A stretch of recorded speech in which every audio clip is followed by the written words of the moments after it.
দেখুৱাইছে এনেদৰে আচলতে সাজু হৈছে তেওঁলোকে যি বিশ্ব ৰেকৰ্ডৰ বাবে যি অসমৰ মাননীয় মুখ্যমন্ত্ৰী হিমন্ত বিশ্ব শৰ্মাই যি বাগৰুম্বা নৃত্য বিশ্ব দৰবাৰলৈ লৈ যোৱাৰ যি পদক্ষেপ হাতত লৈছে তাৰ বাবে এনেদৰে বামপথাৰ বেঙেনাবাৰী বামপথাৰ যি উচ্চতৰ মাধ্যমিক বিদ্যালয় প্ৰায় 100 গৰাকী নৃত্যশিল্পী লগতে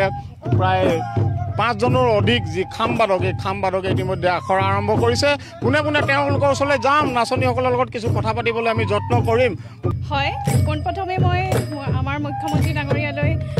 অশেষ ধন্যবাদ জনাইছোঁ যিহেতু তেওঁলোকে আৰু তেওঁৰ পৰিষদে মন্ত্ৰী পৰিষদে আমাৰ বড়ো জনগোষ্ঠীয় বাগৰুম্বা নৃত্যক বিশ্বৰ দৰবাৰত চিনাকি দাঙি ধৰিবৰ বাবে আমাৰ আগবঢ়াই লৈ গৈছে সেইবাবে মই তেখেতক বহুত ধন্যবাদ দিছোঁ আৰু লগতে আমাৰ অভিজ্ঞতা বুলি ক'বলৈ গ'লে আমাৰ বহুত ভাল লাগিছে আমি যোৱা 1 জুলাইৰ পৰা আমি ইয়াতে অনুশীলন কৰি আছোঁ বেঙেনাবাৰী উচ্চতৰ মাধ্যমিক বিদ্যালয়ৰ ফিল্ডতে